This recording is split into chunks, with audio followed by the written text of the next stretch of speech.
នៅអំឡុងពាក់កណ្ដាលសតវត្សទី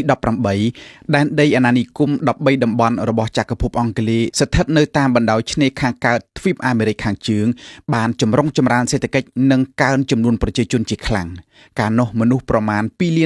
ននាក់រស់នៅទីនោះប្រកបរបរពាណិជ្ជកម្មកសិកម្មនិងការងារកំពង់ផែជាដើមដោយស្ថិតនៅក្រោមដែនអំណាចនៃរាជបល្ល័ង្ករបស់ចក្រភពអង់គ្លេស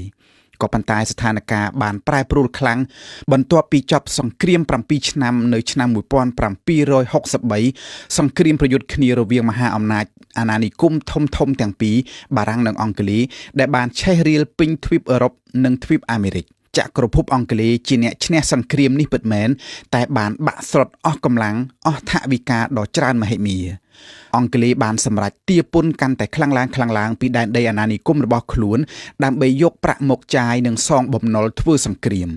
បញ្ហានេះបានបង្កឲ្យមានការកើតទុក្ខមិនសុខចិត្តខ្លាំងឡើងពីសំណាក់ប្រជាជនដែលរស់នៅតាមតំបន់អាណានិគមលើសពីបញ្ហាពន្ធដារពួកគេបានលើកឡើងនូវគោលការណ៍ដ៏សំខាន់មួយឈ្មោះថា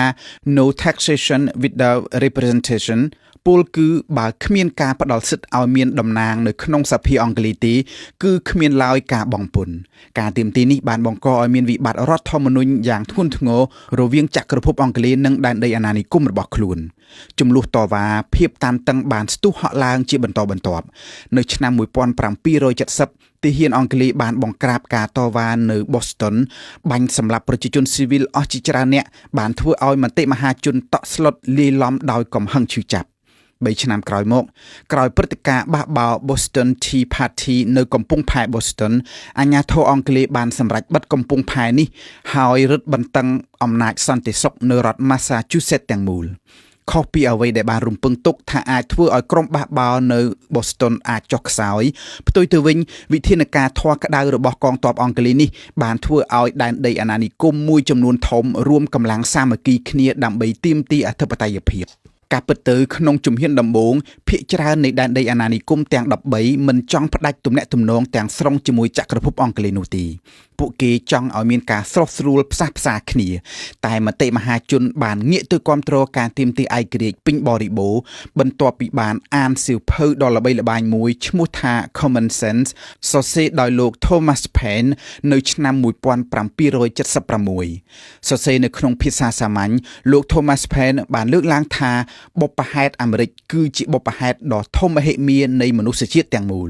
គឺពាក្យទាំងនេះហើយដែលបានចូលជ្រាបក្នុងជម្រៅចិត្តរបស់ប្រជាជនរស់នៅតាមតំបន់អាណានិគមញ៉ាំងឲ្យពួកគេងើបក្រោកឈរឡើងដើម្បីឥស្សរភាពនៃទ្វីបអាមេរិកថ្ងៃទី4កក្កដាឆ្នាំ1776អត្ថបទសេចក្តីប្រកាសឯករាជ្យនៃសហរដ្ឋអាមេរិកត្រូវបានអនុម័ត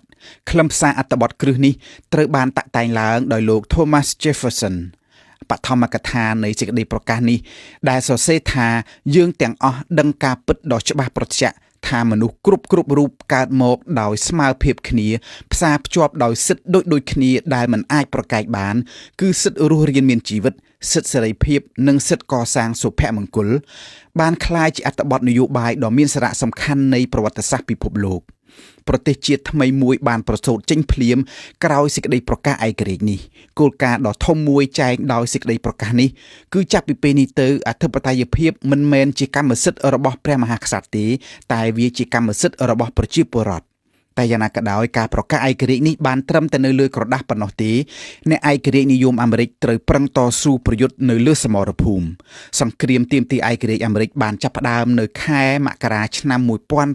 1775ជាមួយនឹងការប្រយុទ្ធគ្នានៅសមរភូមិ Lexington និងនៅ Concord ក្រុមបះបោរដែលដឹកនាំដោយលោក George Washington បានប្រយុទ្ធតតាំងយ៉ាងលំបាកលំបិនទល់នឹងកងទ័ពចក្រភពអង់គ្លេសដែលកាលនោះគឺជាកងទ័ពដ៏ខ្លាំងនិងទំនើបជាងគេបំផុតក្នុងពិភពលោកឆ្លងកាត់បរាជ័យច្រើនសមរភូមិទីបំផុតក្រុមបះបោរបានទទួលជ័យជំនះនៅ Saratoga នៅឆ្នាំ1777ហើយដោយសង្កេតឃើញថាក្រុមបះបោរអាមេរិកអាចយកឈ្នះនេះហើយបារាំងក៏បានសម្រេចចិត្តចូលរួមជាផ្លូវការនៅក្នុងជម្លោះនេះនៅឆ្នាំ1778ដើម្បីជួយខាងក្រុមឯករាជ្យនិយមក្រោយមកទៀតអេស្ប៉ាញនិង Province-Unie ដែលបច្ចុប្បន្នគឺហូឡង់និងបែលហ្សិកក៏បានបញ្ជូនកងកម្លាំងទ័ពជើងទឹករបស់ខ្លួនទៅប្រយុទ្ធទល់នឹងកងទ័ពអង់គ្លេសដែរ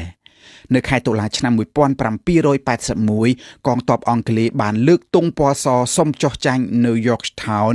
គឺជាចំណុចចាប់ផ្ដើមនៃការបិទបញ្ចប់សង្គ្រាមសន្ធិសញ្ញាក្រុងប៉ារីបានប្រកាសភ្លាមៗទទួលស្គាល់ឯករាជ្យរបស់សហរដ្ឋអាមេរិកជាជំនះរបស់កងទ័ពបានបើកផ្លូវសមរភូមិថ្មីមួយទៀតគឺការរៀបចំស្ថាប័នរដ្ឋនិងអំណាចនយោបាយរបស់សាធារណរដ្ឋថ្មី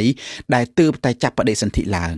អត្ថបទច្បាប់ដំបូងបានផ្ដល់សិទ្ធិស្វ័យភាពជាច្រើនទៅឲ្យរដ្ឋសមាជិកខណៈអំណាចរដ្ឋសហព័ន្ធដែលស្ថិតនៅកណ្ដាលមានលក្ខណៈទន់ខ្សោយនៅឡើយ